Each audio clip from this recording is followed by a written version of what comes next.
In the previous video, we posed a basic question: what is Pi network? We established the foundational facts and separated it from the hype. But to truly understand the soul of any project, we must go back to the founding document, the source code of ideas, the white paper. The white paper is the constitution of a crypto project. It presents the problem the project aims to solve, the solution it proposes, and the vision for the future. Pi Network's white paper, first published in 2019, is what attracted millions of users to its vision. But many years have passed. Are the promises made in that original document still relevant? And more importantly, do they hold up under close scrutiny? Today, we will put the white paper under the microscope. We will dissect its core claims and identify the important questions it leaves unanswered. This is Pi Decoded. Part 1. Deconstructing the problem. Pi's white paper begins by diagnosing a problem. It makes two main statements about first-generation cryptocurrencies like Bitcoin. Statement 1. Bitcoin is currently controlled by a small number of large players. Is this true? Mostly yes. The white paper accurately pointed out that Bitcoin mining is no longer something you can do on a home computer. As you can see, a few huge mining pools control most of the network's processing power. This creates high barriers to entry and risks of centralization. So, on this point, the white paper's diagnosis is accurate. Statement 2. Ordinary people cannot access Bitcoin. This is linked to the first point. The technical knowledge and expensive hardware required for mining have left ordinary users behind. The white paper argues that for a currency to be truly global, it needs to be in the hands of ordinary people. Again, a very valid point. So the problems Pi sets out to solve are real. The diagnosis is correct. But what about the remedy they propose? Part 2. Deconstructing the solution. The white paper presents a three-pronged solution to these problems.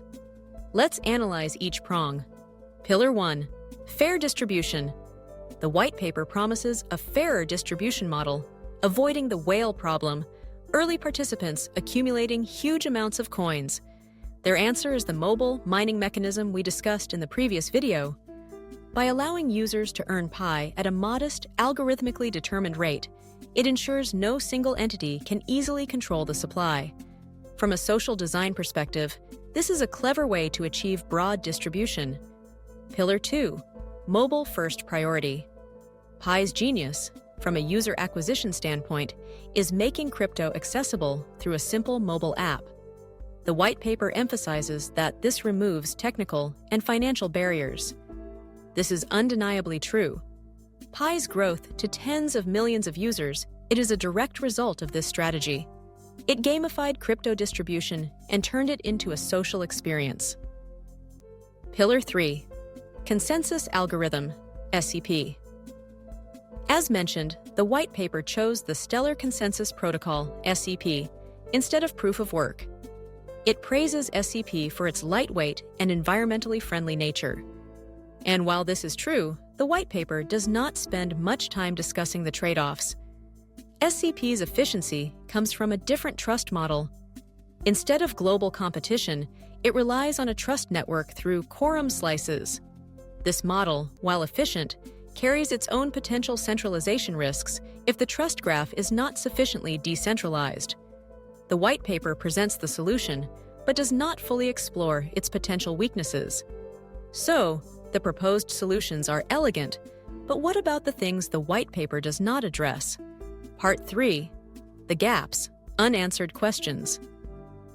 A good analysis is not only about what is written, it is also about what is missing.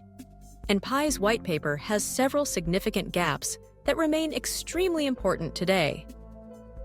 Gap 1. Ambiguity about tokenomics. The white paper outlines an overall supply model, a mix of mining rewards, referral rewards, and developer rewards. However, it is extremely vague about specific numbers. What is the maximum total supply? How will the core team's 20% share be dispersed or vested?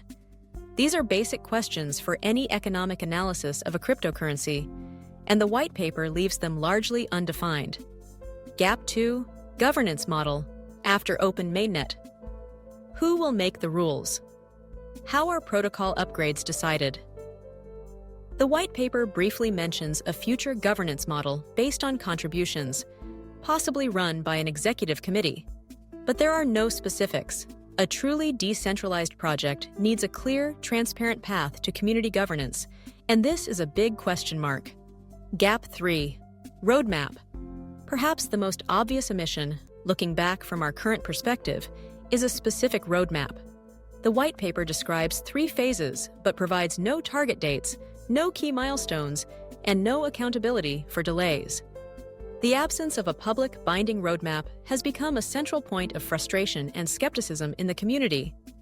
So, what is our verdict on Pi Network's white paper? It is an excellent document from a social engineering and user acquisition perspective.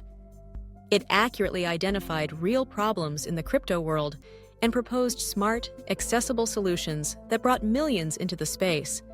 However, from a financial, governance, and project management perspective, it leaves important questions unanswered. It paints a beautiful picture of the destination, but provides a very blurry map of how to get there. And filling in that map with facts is our mission at Pi Decoded. We have examined the original blueprint, but how does that machine actually work? In the next video, we will dive deep into the technical side of the Stellar Consensus Protocol and the Pi node software. Is the technology as robust as the vision? Subscribe and turn on notifications so you don't miss out. Thank you for watching.